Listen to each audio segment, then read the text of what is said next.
Going to have Sam Taylor presenting our next topic, which is healthier is easier when you look for the stars. So Sam is the senior advisor at the Health Promotion Agency, working on consumer campaigning for the Health Star rating, which is obviously our new front of pack food labelling system. So without further ado, Sam.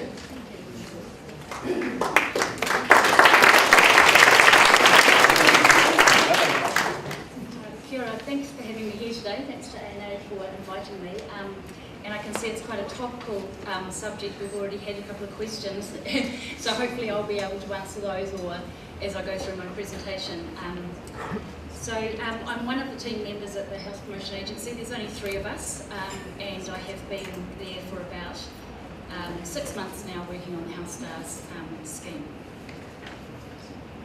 So my plan today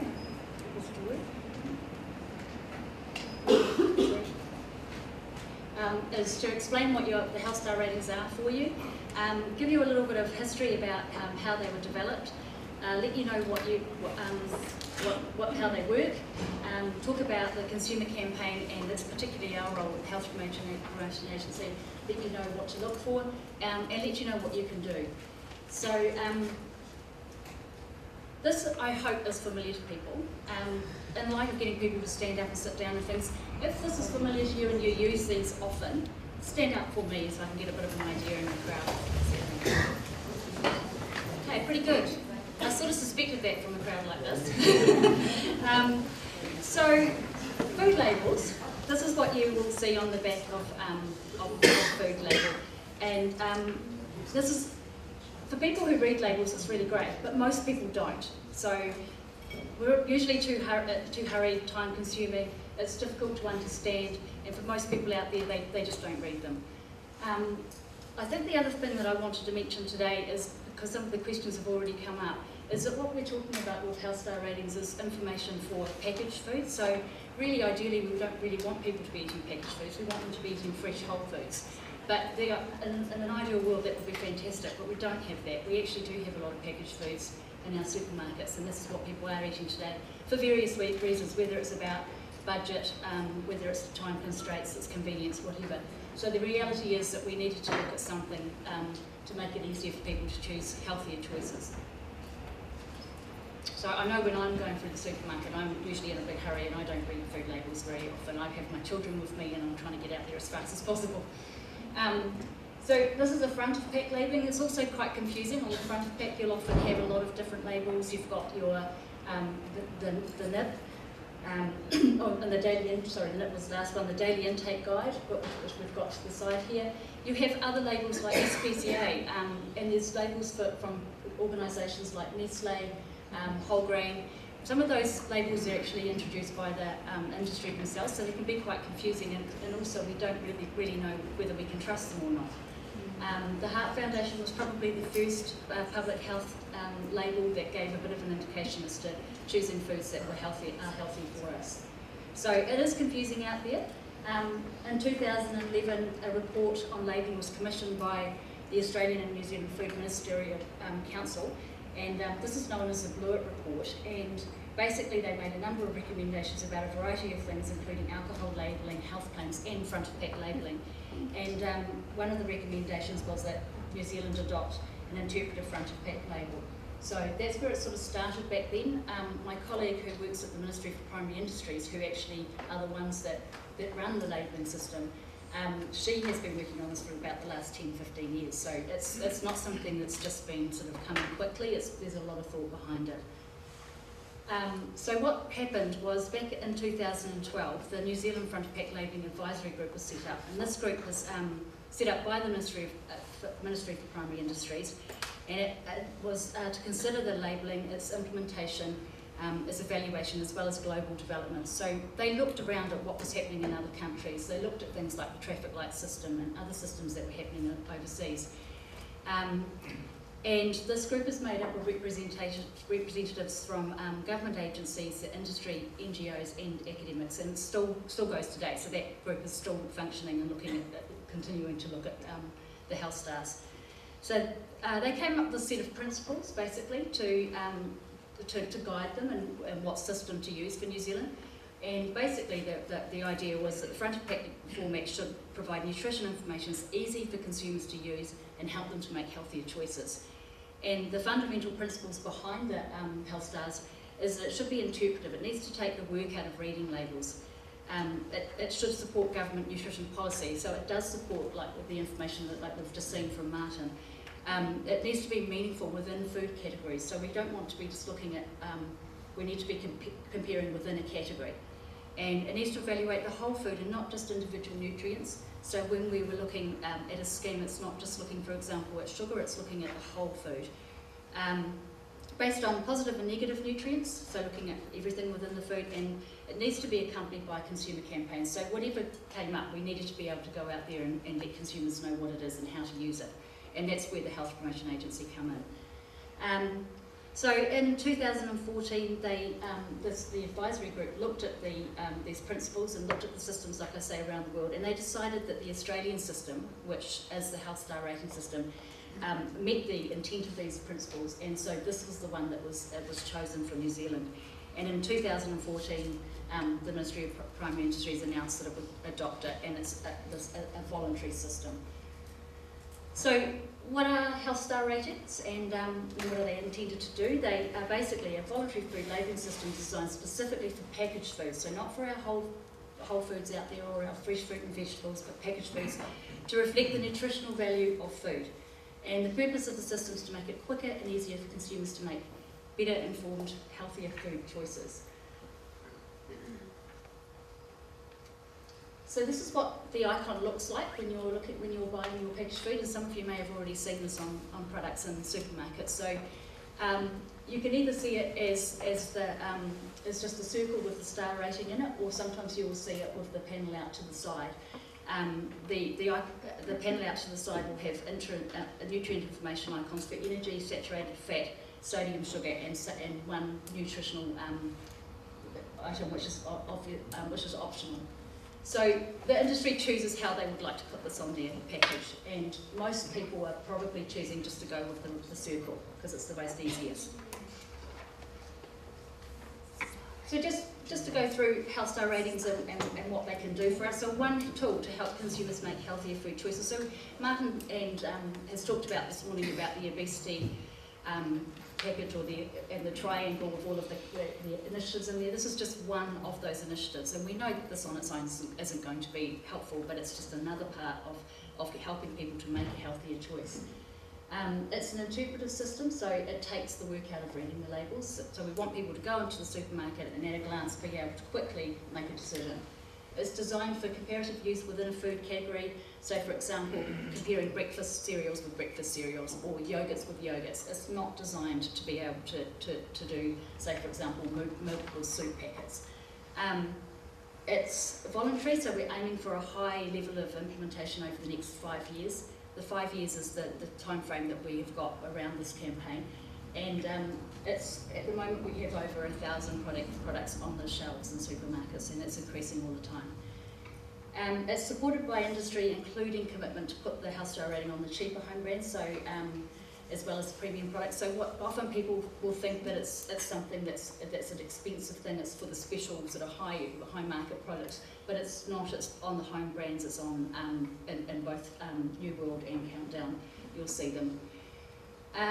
It uses a rating scale from 0.5 to 5 stars, with 5 being the healthiest for that category. And the thing I quite like about it is it's quite easy, and my children will often, when I'm in the supermarket, will say, oh, that one's got 5 stars, that one's got 2. It's very, very simple to be able to use. Now, this is where I need my colleague from the Ministry of Primary Industries, because really this is their role. They are the ones that manage the algorithm and the calculator, and we're more involved in the actual campaign, but I will do my best. So how the Health Stars are calculated is it uses an algorithm, works out the Health Star rating. It's freely available on the Ministry of Primary Industries website, and they manage, monitor and implement the system, including the algorithm, and helping the industry to adopt it. It takes into account the nutritional value of ingredients in packaged foods, and they include 4 aspects of food, so the energy, saturated fats, sodium and total sugars, and certain beneficial aspects of food, so such as fruit and vegetable content, and some instances dietary fibre and protein content. And taking these components into consideration, points are allocated based on the nutrition composition of 100 grams or 100 milligrams, following the units used in the nutrition information panel or the NIP of a food. And the algorithm differs depending on the food category. So that's why we need to be looking at comparing within categories. And to get an accurate star rating, you need to have the recipe to put into the calculator, so it's intended for the industry to use. If you went and got the information on the back of a food item and tried to work it out yourself, you wouldn't get an accurate reading. You need to have the whole recipe. So what are some of the other sort of positive spin-offs that have happened from health star ratings? Well, what we're starting to see is some of the industry is starting to reformulate some of their food products to get a higher star rating. So Sanitarium get a 5-star rating, the wheat biscuits, the home brand wheat biscuits get a 4.5 star rating. And this is because Sanitarium reformulated their wheat bix by dropping the sodium content. And what we're starting to see is more of that happening, and somebody mentioned earlier Nutrigrain dropping the sodium and sugar content to get a higher star rating. And we're starting to see other products in Australia that are coming through that have done the same thing. So just to talk a little bit about the roles and responsibilities. So as I mentioned, I'm from the Health Promotion Agency, and our role is all about getting the consumer campaign out there. The Ministry of Health are involved in this, and they fund the campaign, the consumer campaign. And the Ministry for Primary Industries are the people who manage the algorithm and the whole system. So really it's their baby, and we're helping them to get the information out there. So health star ratings, our consumer campaign, what is the aim of our campaign, and what are we going to do?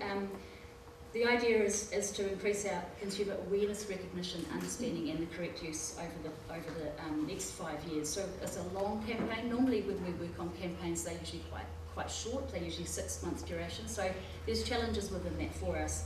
And the audience for this campaign is really broad. We are aiming to influence the shopping behaviours of household shoppers with children under the age of 14. So that's pretty much most of the population. Our campaign strategy, as I mentioned, is over the long time.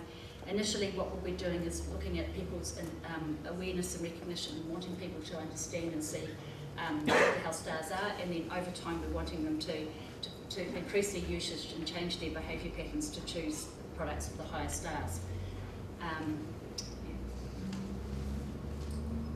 So when we developed our campaign, we needed to have some principles behind it to help us. We wanted to make sure that that there's a commercially neutral campaign. We don't want to be associated with any particular brand, so and that's really, really important for a government initiative. So, and it has government support, so it's different from other initiatives where you might have to pay to use the star. This is for everybody. This is a government initiative. It should enhance customer shopping experience. We don't want people to go into the supermarkets and be bombarded with too much information. We want it to be nice, quick and easy, simple message. The message needs to evolve with the customer journey, so we want people to take people on that journey from understanding what it is or being aware of it through to changing their behaviour. And increasing consumer awareness, recognition, I've mentioned that before, understanding and trust over time. And we need to have shopper monitoring and evaluation in place just to measure the change over time, so that we can see that we're actually making a difference. So our campaign development, we've gone through a pretty robust process. We went out and did quite a few focus group testing. We looked at 3 different groups and 5 focus groups in all. And we did some market research, and what we wanted to find out, and we did 2 phases basically. In phase 1, we wanted to explore consumers' unprompted and prompted interpretation and understanding of health star rating. We wanted to know what the barriers were to using health stars and what the facilitators would be to using it. So generally overall, did people understand what it was? Would they use it? Why wouldn't they use it? What would help them? And then in phase 2, we actually developed some concepts. We came up with 5. We actually used an advertising company to come up with 5 really quite cool concepts. They were all very good and they were all very different. And some take-home sort of draft take-home messages and some calls to action. And we took those back out to test, and tried to find out what it was that people would be most interested in and which one grabbed their attention, which one was going to work for us. Also, alongside this sort of journey that we've been on, we've done a lot of work with our stakeholders. So part of my role has been, for the last 6 months, has been going out and meeting various people, key agencies, partners, and making sure they understand what it is that we're trying to achieve, and asking them to be part of the journey. And in many times they've helped us out with putting information in their newsletters and their websites and things, and supported us, or given us opportunities like this to come and speak to you. And the other thing that we've been doing is ongoing monitoring. We've done a baseline survey in October last year, and we'll be continuing to do those surveys every year so that we can see what the uptake is like and the understanding of usage. So that will continue on. I probably should mention also that there will be a review of the health star ratings at year 2 and year 5. So that's a chance for anything to be changed.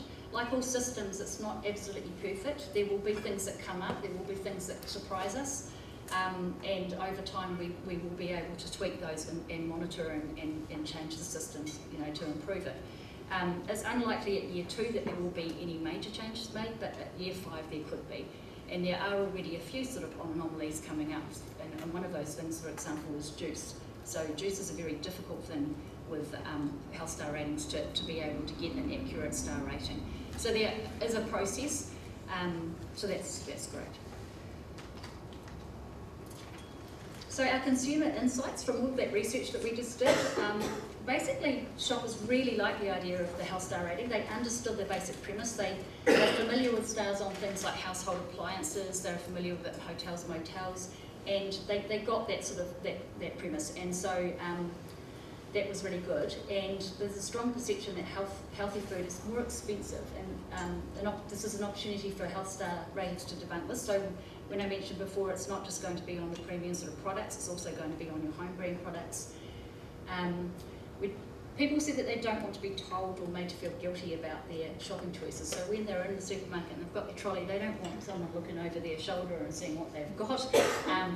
And their choices are usually determined by income. And people are very much stuck within their brands too. So it's quite difficult to change people's behaviour and get them to move from one brand to another or something like that. So it is quite a challenge.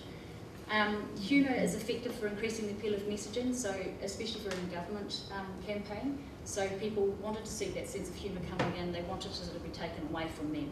And the Ministry of Health logo definitely lent credibility.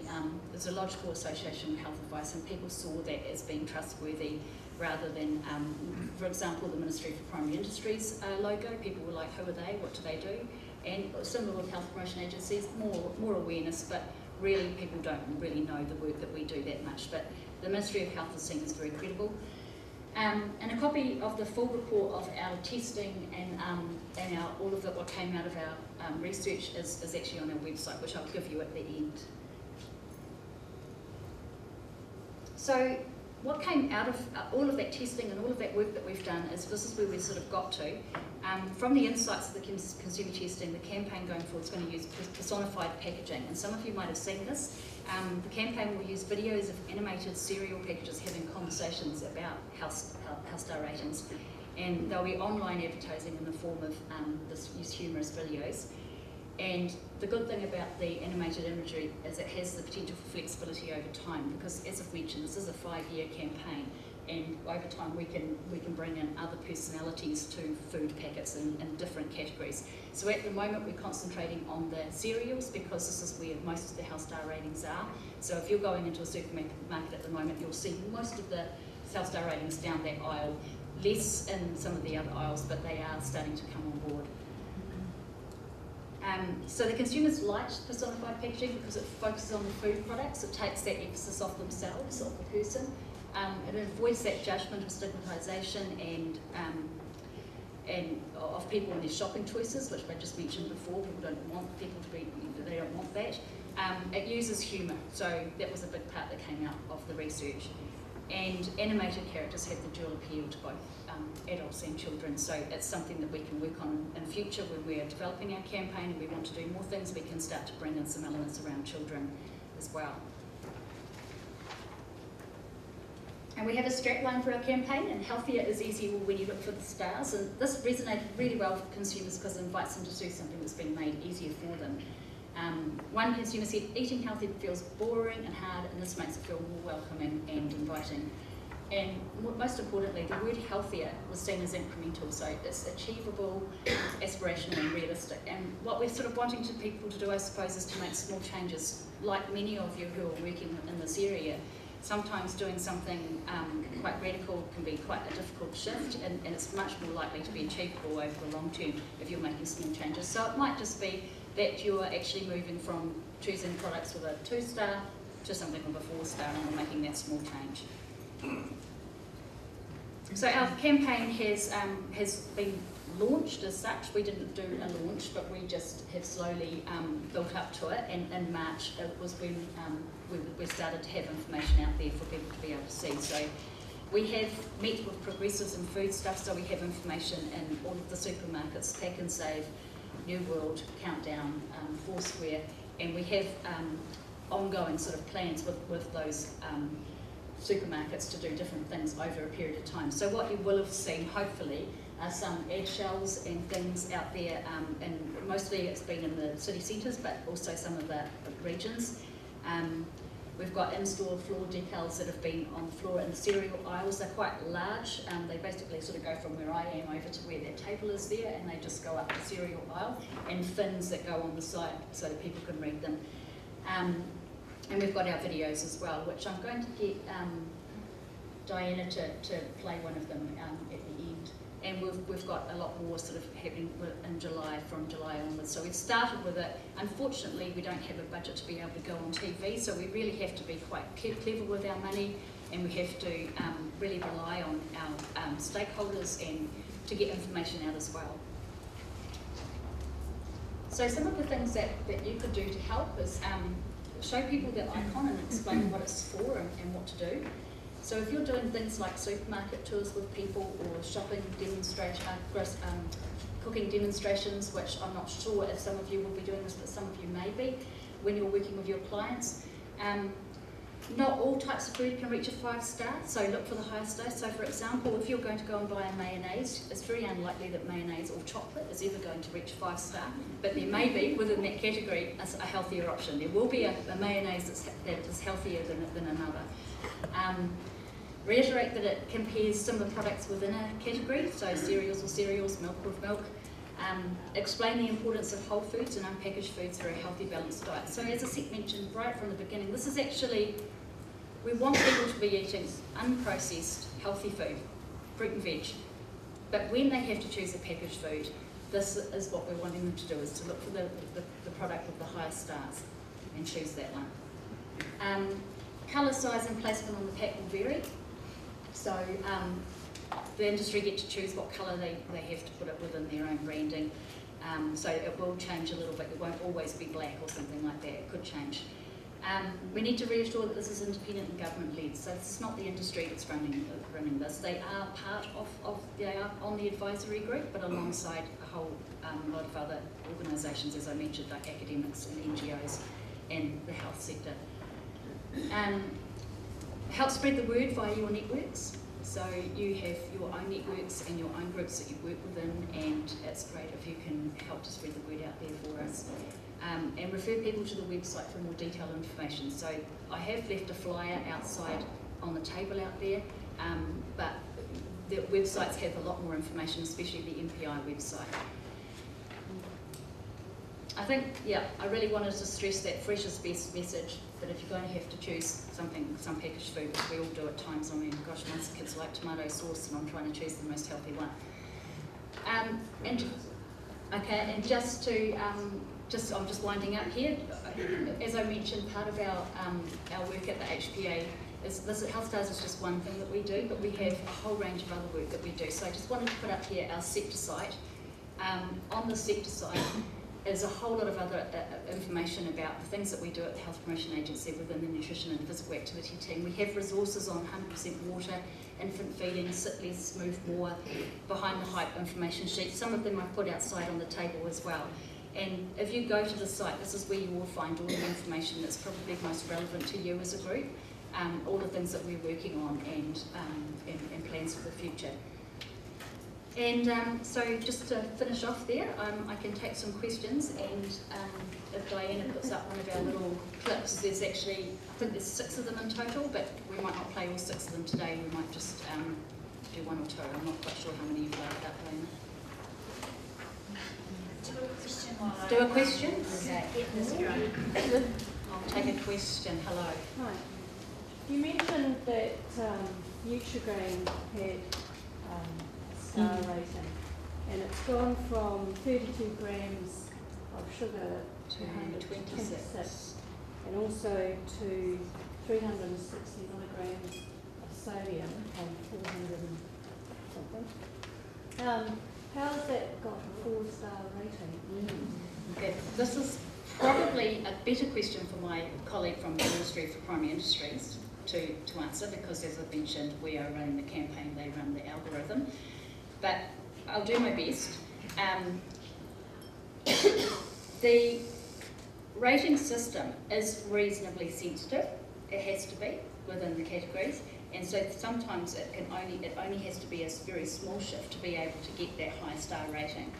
And the idea is that you are comparing within categories, so it's really important that you're actually looking within a category. So within that category, you would find that Wheatbix, for example, have a 5-star, Nutrigrains 4, Cocoa Pops is 2.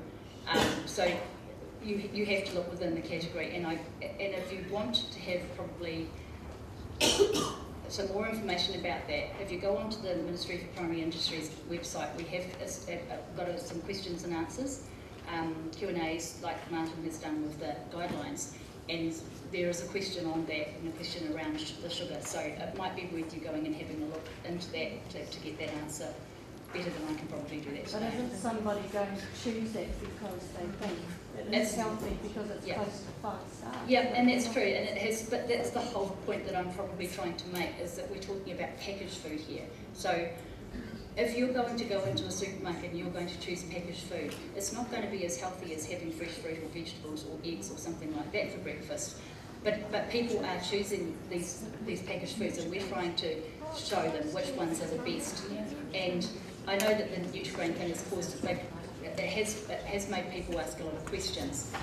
It is a sensitive system, and I'm probably not the best person to answer that question, but I do encourage you to go to the Ministry of Primary Industries website, or I give you Philippa Hawthorne's email at the end of this, because she'd be happy to answer that better than I can. We're just going to play this quick video, and then we'll have a chance for a couple more questions. Have you ever wondered how healthy we are? Oh, come on, man. You've got this. Just close your eyes. You can feel it. Are you sure this is how it works? Believe, bro. Believe. Better. What's so special about her? 4.5 stars. She's like a galaxy.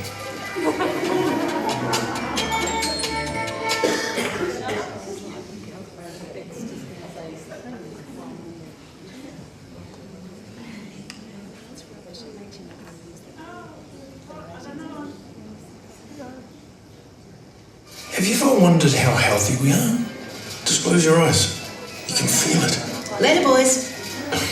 What's so special about her? 4.5 stars. She's like a galaxy. Sorry, this is one. It's all right. Do one more, and then I'll take another question. Hey, how do you spell healthy? It's like it says on my box, Healfy. Spells healthy. Yeah. Cool, thank you. Hi. Hi. I don't want to shoot the messenger, but the Australian model, the federal government has put a lot of money into advertising the 5-star system, and the research that's going on at the moment with their review is it's showing that people are turning off from buying fresh fruit and vegetables because they haven't got a star. That's one of the comments coming through, so that they're going for the product on the shelf rather than what we're trying to promote. The other one is we've got companies that are reducing sugar, sugar, plain sugar, and replacing it with fruit juice, to get their health star rating up. Yeah. It's still sugar, and they're still adding it. Yeah. The first bit about Australia, yes, there have been some criticisms of the scheme in Australia. We are very lucky that we get to learn from their experience with our consumer campaign, that is. So not necessarily the actual algorithm or the calculation. So we did that with possums as well, and look what happened. So what we're doing is I've got a colleague going over there on Thursday to go to the meetings over there and to listen to what the industry and the public health experts are saying over there. So we get to learn from their experience, and one of the things that has come up in Australia is that they haven't pushed in their advertising or their consumer campaign the message about comparing within categories and other issues as well. So we get to learn from those, and so we have a Trans-Tasman group, so which we're not part of, but the Ministry for Primary Industries are. So we get the opportunity to go over and share our information, and I have to say that they've seen these videos and things and been really impressed, because theirs was a very factual sort of campaign. The second question, which was around, second point about the sugars, as I say, I'm probably not the best qualified to answer that one, and it would be best to go to Philippa at Ministry of Primary Industries, who manages the calculator and the algorithm. A question across here, Soraya. I really like the ads, they're really cute and engaging, and love the way that you're still promoting the fresh fruit. However, as a parent and someone that works with children out in the community, with the star rating, it's really aimed at children. So if you're in the supermarket and you've got your home brand wheat bix with a 4.5 star and your Nutri-Grain with a 4 star, as a parent, how do you have that conversation with your children unless you're looking at the label to compare? Yeah, which is the idea, is not to look at the label. Yeah.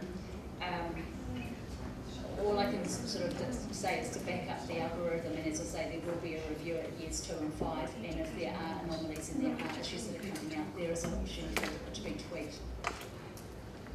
Just take one more question. I know it's a very hot topic. Down the table in front. It seems as if the cereal one is a really difficult one within categories, because your rating is per 100 grams. Yeah. And cereals, you take a muesli or a whole grain, which is based on oats, versus something like Cocoa Pops or Nutri-Grain. Yeah. And 100 grams of Nutri-Grain is a pretty big serving. Yeah.